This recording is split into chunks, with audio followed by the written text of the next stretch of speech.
I was sitting at the kitchen table, sipping my morning coffee, when my phone buzzed. It was a voicemail from Lila. Odd, since she usually texts. I pressed play, expecting her cheerful voice, but instead there was silence.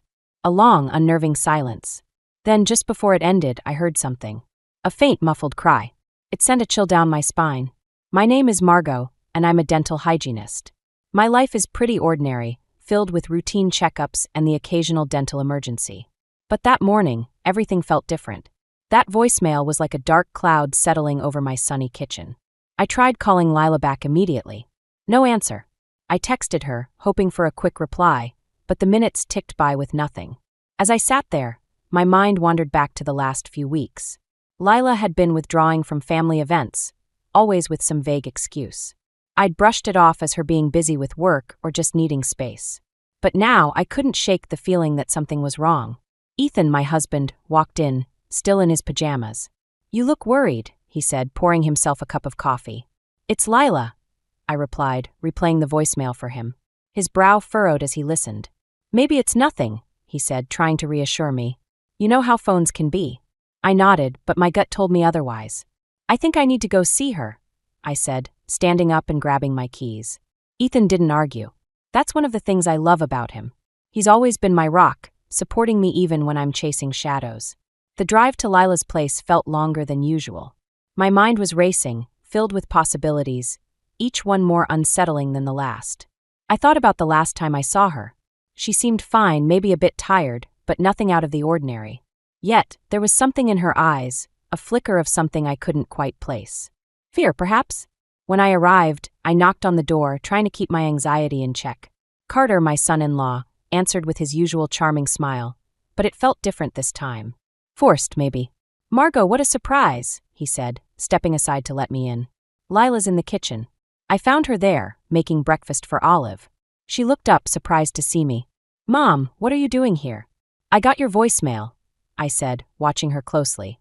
Her face went blank for a moment, then she forced a smile. Oh, that must have been Olive playing with my phone. I wanted to believe her, but something in her voice didn't sit right. I watched as she turned back to the stove, her movements a bit too deliberate. Olive was sitting at the table, drawing. She looked up and gave me a big smile, completely oblivious to the tension in the room. Carter joined us, leaning against the counter. "Everything okay?" he asked, his eyes darting between Lila and me. "Just checking in," I said casually, though my heart was pounding. "We missed you at dinner last weekend." Lila shrugged, not meeting my gaze. "Work's been crazy." We made small talk, but the air felt thick with unspoken words.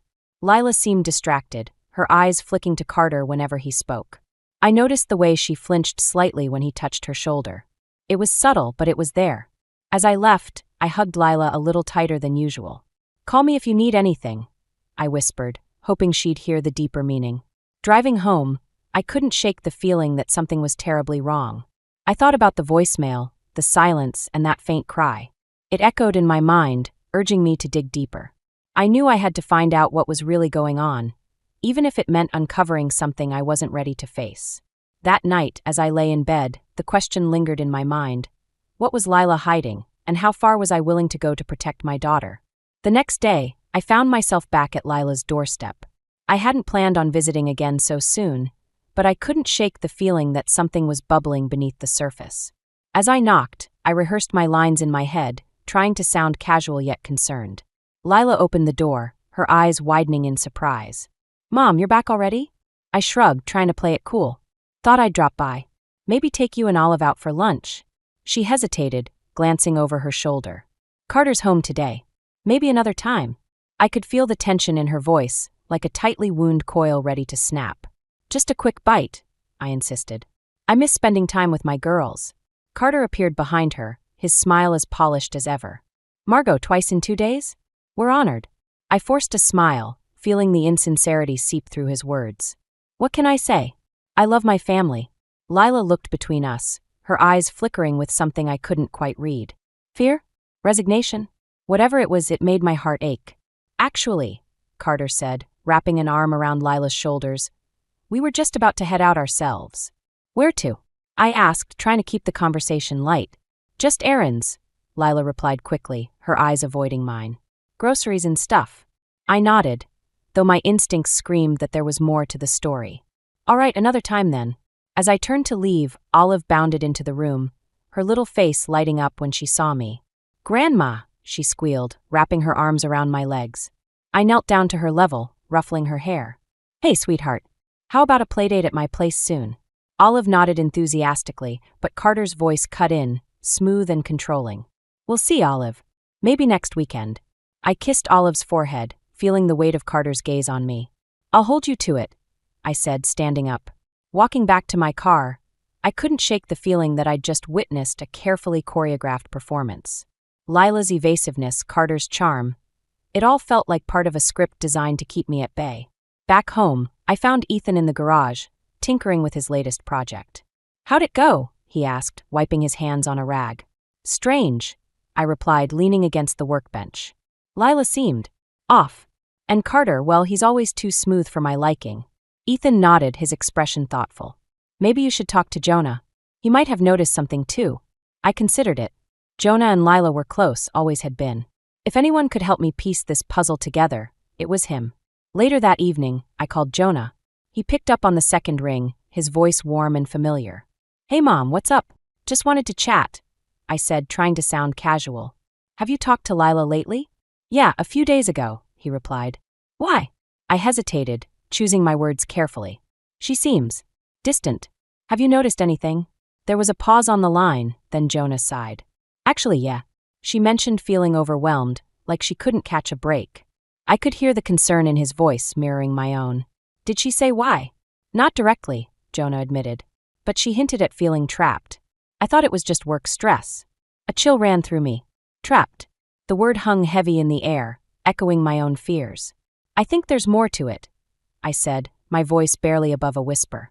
Jonah was silent for a moment, then he said, "What do you want to do?" I took a deep breath, feeling the weight of the decision. "I need to find out what's really going on. But I can't do it alone." "I'm with you, Mom," Jonah said, his voice steady and reassuring. "Whatever you need." Hanging up, I felt a sense of resolve wash over me. I wasn't alone in this. With Jonah by my side, I was determined to uncover the truth, no matter how deep or dark it might be. As I lay in bed that night, I replayed the day's events in my mind. Lila's hesitation, Carter's controlling presence, Olive's innocence caught in the middle. The pieces were all there, scattered and incomplete. But I was ready to put them together, one way or another. I closed my eyes, the question that had haunted me since that voicemail still lingering. What was Carter hiding? And how far would I go to protect my daughter and granddaughter? The following weekend, Jonah and Mia invited us over for dinner. It was a welcome distraction from the gnawing worry that had taken root in my mind. As we sat around their dining table, the warmth of family camaraderie filled the room. But underneath, I felt a simmering tension, like a pot on the verge of boiling over. "How's Lila been?" Jonah asked casually, passing me the salad bowl.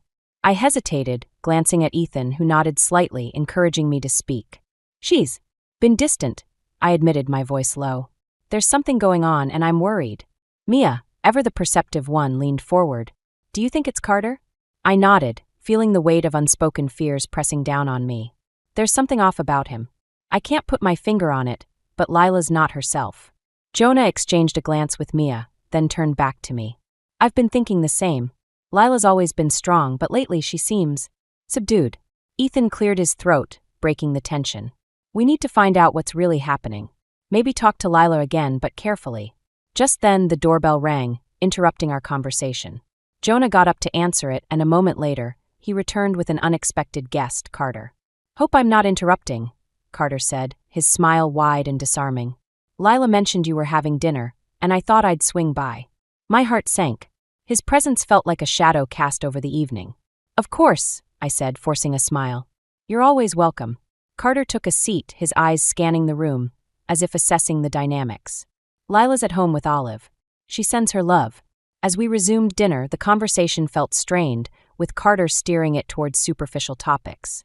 But underneath, I sensed an undercurrent of tension, like a predator circling its prey. Mia, trying to lighten the mood, asked Carter about his work. "How's the marketing world treating you?" He launched into a rehearsed spiel about his latest project, his words smooth and practiced. But I noticed how he avoided eye contact, his gaze flickering nervously around the room. Jonah, ever the teacher, shifted the conversation back to family. You know, Olive's been doing great in school. She's such a bright kid. Carter's smile faltered, just for a moment.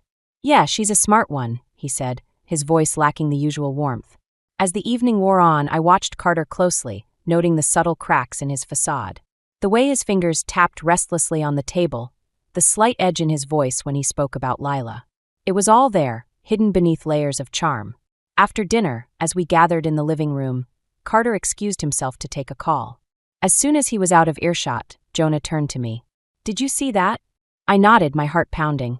He's hiding something. I can feel it. Mia looked concerned. What do we do? I took a deep breath, feeling the weight of the decision. We need to dig deeper. Find out what he's really up to. Just then, Carter returned, his expression unreadable. Sorry about that, he said, slipping his phone into his pocket. Work never stops, does it? We all forced smiles, the tension palpable. As the evening drew to a close, Carter said his goodbyes, his charm back in place. But as he left, I caught a fleeting look in his eyes, one that sent a shiver down my spine. It was a look of control, of someone who knew they held the upper hand. Driving home, I replayed the evening in my mind, the pieces of the puzzle slowly coming together. Carter's unexpected visit, his restless demeanor, the way he seemed to monitor us. It all pointed to something deeper, something darker. I glanced at Ethan, who was staring out the window, lost in thought. We need to act, I said, breaking the silence. Before it's too late. Ethan nodded, his expression grim. We'll figure it out, Margot. Together. As we pulled into the driveway, I felt a renewed sense of determination. I didn't know what Carter was hiding, but I was more resolved than ever to protect my family. No matter what it took, I would uncover the truth and bring my daughter back from the shadows. The next morning, I sat at the kitchen table, staring at the untouched cup of coffee in front of me. It was one of those rare moments when the house was silent, and I could almost hear my own thoughts weaving a tangled web of worry and determination. I knew I had to confront Lila, but the fear of pushing her away gnawed at me. Ethan walked in, sensing my unease. You look like you've been up all night, he said, taking a seat across from me. I have, I admitted, running a hand through my hair. I keep thinking about Lila. I need to talk to her, but I'm scared I'll make things worse. He reached across the table, his hand warm and reassuring. You won't. She needs to know we're here for her, no matter what. His words gave me a sliver of courage. I nodded, knowing he was right. I had to act, even if it meant risking everything. Later that day, I found myself outside Lila's house again, my heart pounding in my chest. I knocked, trying to steady my breathing. When Lila opened the door, her eyes widened with surprise. Mom, what are you doing here? She asked, her voice a mix of curiosity and apprehension. I need to talk to you, I said, my voice steady despite the turmoil inside. Can we go for a walk? She hesitated, glancing back into the house. Carter's out, she said finally, stepping outside and closing the door behind her. As we walked down the street, I chose my words carefully. Lila, I've noticed you've been distant. And I know something's wrong. She looked straight ahead, her face a mask of composure. I'm just busy, Mom. You know how it is. I stopped walking, turning to face her. Lila, I got a voicemail from you. It was just silence and a cry. I'm worried. Her facade cracked, just for a moment, and I saw a flicker of fear in her eyes. That must have been a mistake, she said, her voice barely above a whisper. Lila, you can tell me anything, I urged, my heart aching for her. She sighed, looking down at her feet. It's complicated, Mom. Carter, he just gets stressed sometimes. I felt a surge of anger, not at her, but at the situation that made her feel trapped. Lila, this isn't just stress. I'm here to help you, but you have to let me. She bit her lip, her eyes glistening with unshed tears. I don't know what to do, she confessed, her voice breaking. I reached out, pulling her into a hug. We'll figure it out together, I promised, feeling her tremble in my arms. As we stood there, I realized the depth of her fear, and it only fueled my resolve. I had to protect her, no matter the cost. That evening, back at home, I shared the conversation with Ethan. She's scared, Ethan. Really scared. He nodded, his expression grim. We need to find something concrete, something that can help her. Just then, my phone buzzed with a text from Jonah. Found something. Can we meet? Ethan and I exchanged a look, our hearts in sync with the urgency of the situation. We drove to Jonah's place, where he greeted us with a folder in hand. I did some digging, Jonah said, his voice low. Carter's got a history. Financial troubles, shady business deals. It's all here. I flipped through the papers, each revelation like a punch to the gut. Why didn't we see this before? I asked, feeling a mix of anger and guilt. He's good at hiding it, Jonah replied. But this gives us leverage. We can use it to help Lila. Ethan nodded, his jaw set with determination. We need to show this to Lila. She needs to know she has options. As we sat there, the weight of our discovery hung heavy in the air. It was a turning point, a chance to shift the power dynamic and give Lila the courage to break free. But just as we were making plans, Jonah's phone buzzed. He glanced at it, his face paling. "It's Lila," he said, his voice urgent. "She's asking for help. Now." The room went still, the gravity of the situation sinking in. We had to act, and fast. The stakes had never been higher, and the time for waiting was over. As we rushed to her aid, I felt a fierce protectiveness surge within me. This was my family, and I would do whatever it took to keep them safe. The road ahead was uncertain, but I knew we had to face it together, armed with the truth and the unbreakable bond of family. As we sped towards Lila's house, the air was thick with urgency. Jonah drove, his knuckles white on the steering wheel, while Ethan sat beside him, silent but alert. I was in the back seat, clutching my phone, waiting for any updates from Lila. The message had been brief, just enough to convey the desperation in her voice. "Help. Now." When we arrived, the front door was ajar, swinging slightly in the breeze. My heart pounded as I pushed it open, calling out for Lila. The house was eerily quiet, each step echoing in the silence. "Lila," I called, my voice trembling. There was a faint sound from upstairs, a muffled sob. I rushed up the stairs, Jonah and Ethan close behind. We found Lila in Olive's room, holding her daughter close. Olive was crying, her small frame shaking with fear. "Lila, what happened?" I asked, kneeling beside them. She looked up, her face streaked with tears. "Carter. He just snapped. I told him I needed space, and he lost it." Ethan crouched down, his voice calm but firm. "Where is he now?" Lila shook her head. "He stormed out. I don't know where he went." I pulled her into a hug, feeling the weight of her fear. "You're safe now," I whispered, though the words felt hollow. The threat of Carter still loomed large. Jonah looked around, his expression tense. "We need to get you both out of here, just in case he comes back." Lila nodded, her resolve hardening. "I can't stay here. Not anymore." As we gathered their things, I felt a mix of relief and dread. We were taking action, but the path ahead was fraught with uncertainty. I glanced at Olive, who clung to Lila, her eyes wide and scared. I wanted to promise her everything would be okay, but the truth was, I didn't know what lay ahead.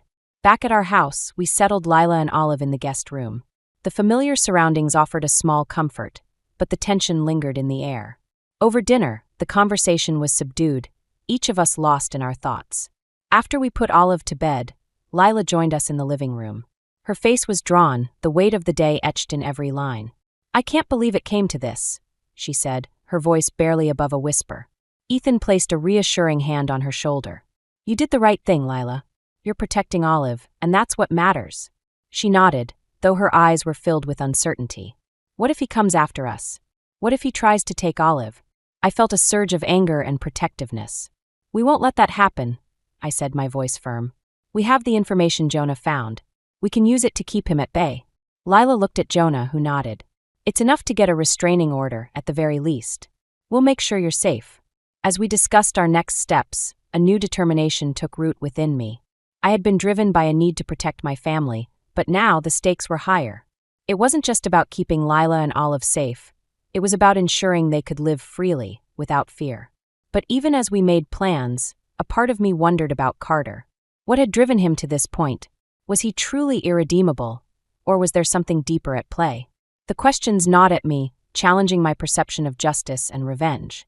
Was I seeking to protect my family, or was I driven by a need to punish Carter for the pain he'd caused? The next morning, as I prepared breakfast, my phone buzzed with a message from an unknown number. I hesitated, then opened it. It was a photo of Lila and Olive taken from a distance with a single word beneath it. "Soon." My blood ran cold, the implications clear. Carter was watching us, waiting for his moment. I showed the message to Ethan, who frowned, his expression darkening. "We need to go to the police," he said, his voice leaving no room for argument. I nodded, feeling the weight of the decision. We were in deeper than I'd imagined, and the road ahead was fraught with danger. But I knew one thing for certain. I would do whatever it took to protect my family, even if it meant facing my own fears and doubts. As we prepared to take the next steps, I felt a flicker of hope. We were united, stronger together than we were alone. And in the face of uncertainty, that was enough to keep us moving forward.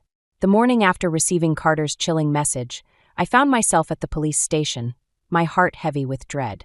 Ethan stood beside me, his presence a steadying force, as we explained the situation to the officer. Lila sat quietly, holding Olive on her lap, her eyes shadowed with exhaustion and fear. "We need protection," I said, my voice firm despite the anxiety knotting my stomach. "Carter's been threatening us." The officer nodded, taking notes. "We can issue a temporary restraining order, but you'll need to provide evidence of these threats." I handed over the folder Jonah had compiled, the weight of its contents pressing down on me. This should be enough. After what felt like an eternity, we left the station with a promise of action, but the reassurance felt hollow. The system moved slowly, and Carter was unpredictable. As we drove home, the reality of our situation settled over me like a dark cloud. We were doing everything we could, yet it felt like we were always one step behind. Back at the house, Lila and Olive retreated to their room, while Ethan and I sat in the living room, the silence between us heavy with unspoken fears. "What if this isn't enough?" I asked, my voice barely above a whisper. Ethan sighed, rubbing his temples. "We have to believe it will be. We can't let him win by living in fear." His words were meant to comfort, but the nagging doubt remained. I felt like we were fighting a battle on shifting sands, never sure of our footing. Just then, Jonah arrived, his expression tense. "I did some more digging," he said, handing me a new set of documents. "Carter's been making some shady deals. If we can expose him, it might help."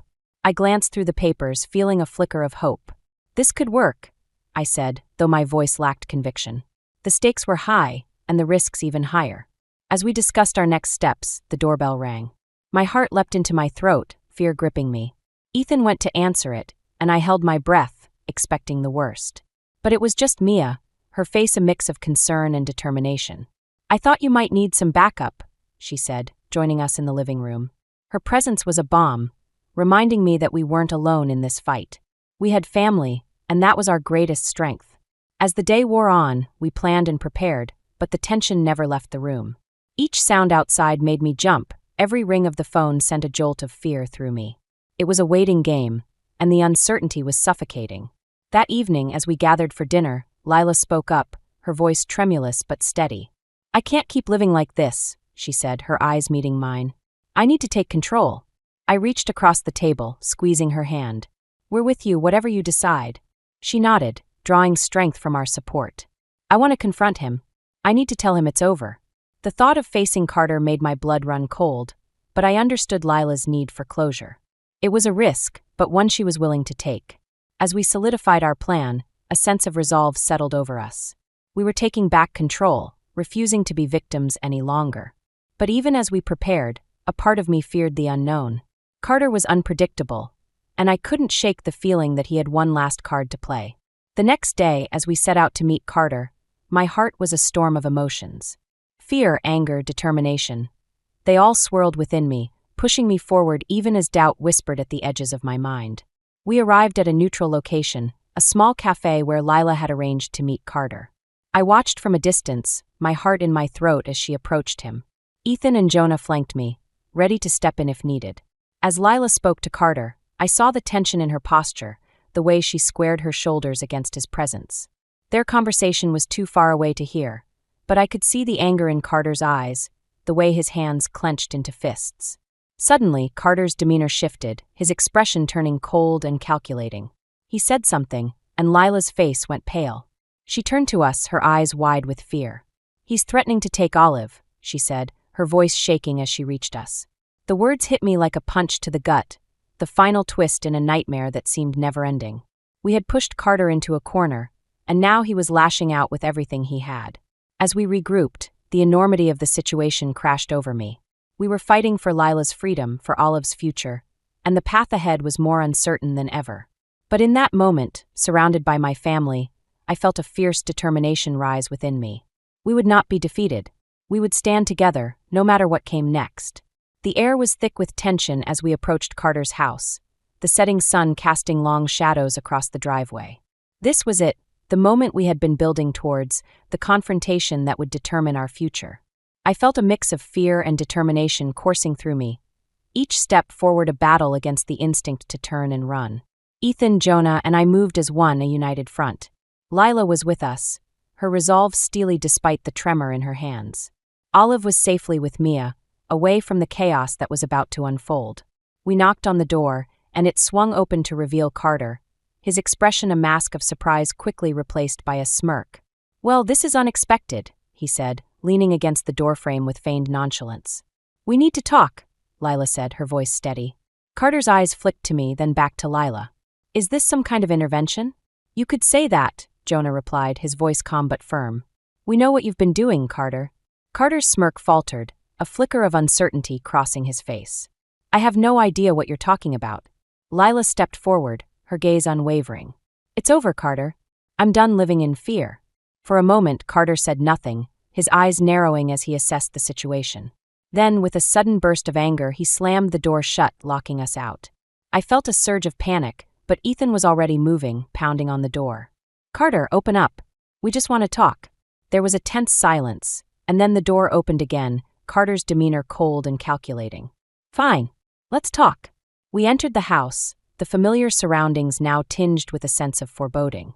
Carter led us to the living room, where we all stood, the air crackling with tension. "You think you can just walk in here and tell me how to live my life?"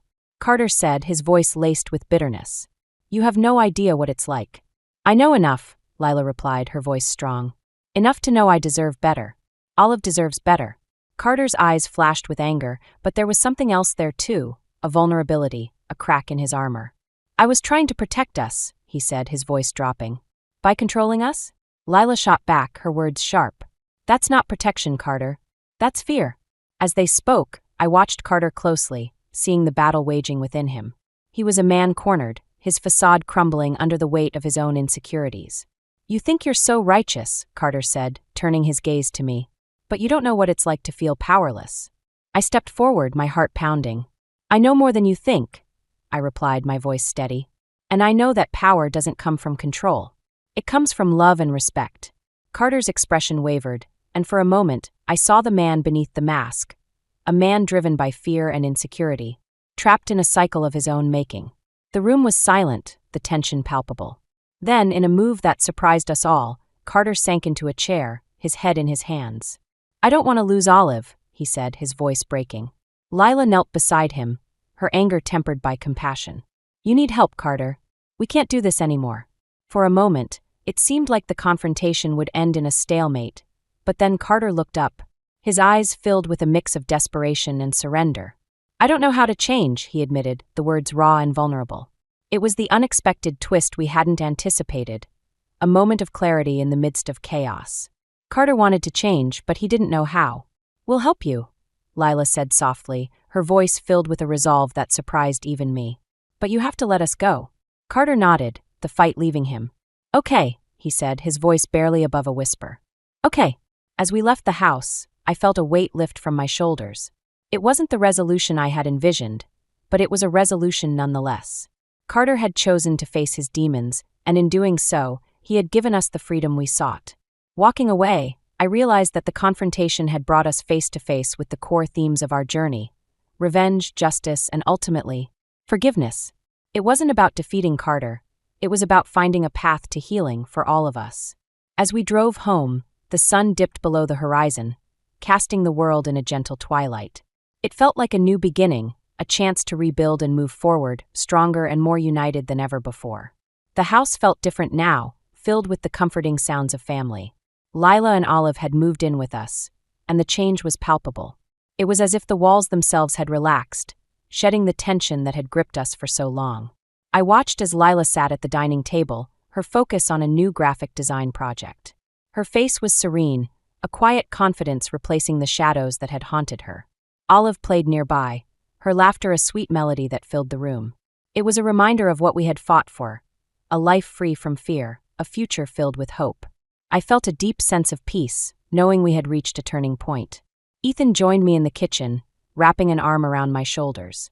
"They look happy," he said, nodding towards Lila and Olive. "They do," I replied, leaning into him. "It's a new beginning." As we prepared dinner, Jonah and Mia arrived, their presence adding to the warmth of the evening. We gathered around the table, the conversation light and filled with laughter. It was a stark contrast to the tension that had once defined our lives. After dinner, Lila stood up, holding a small stack of papers. "I have something to share," she said, her voice steady and filled with emotion. We watched as she unveiled her latest design, a vibrant piece that captured the essence of freedom and resilience. It was a testament to her journey, a symbol of her newfound independence. "It's beautiful," Jonas said, admiration in his voice. Lila smiled, her eyes bright with gratitude. "It's a reflection of everything I've learned. About strength, about family." We applauded, the room filled with a sense of accomplishment and unity. It was a moment of closure, a reminder of how far we had come. Later, as the evening wound down, Lila handed me an envelope. "This came for you," she said, her tone thoughtful. I opened it, finding a letter from Carter. His words were unexpected, a heartfelt apology, an acknowledgement of his faults, and a plea for forgiveness. It was a twist I hadn't anticipated, a reminder that redemption was possible, even for him.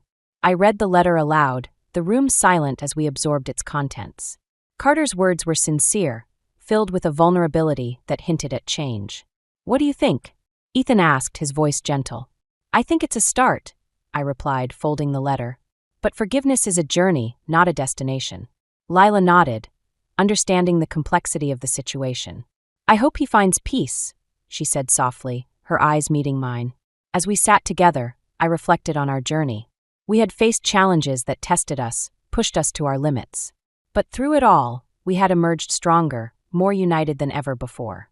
The themes of revenge and justice had woven through our story, shaping our actions and decisions. But in the end, it was love and forgiveness that had guided us towards healing. As the night drew to a close, I felt a sense of closure, yet a lingering question remained. Could Carter truly change? Would he find the redemption he sought? It was a question that hung in the air, a reminder that life was filled with uncertainties. But as I looked around at my family, I knew we would face whatever came next together. Our journey was far from over, but we were ready for whatever lay ahead. In that moment, I realized that the true strength of our family lay not in our ability to avoid conflict, but in our capacity to overcome it. We had been tested, and we had prevailed, bound by love and resilience. As I turned out the lights and headed to bed, I felt a deep sense of gratitude. We had found our new dawn, and it was brighter than I had ever imagined.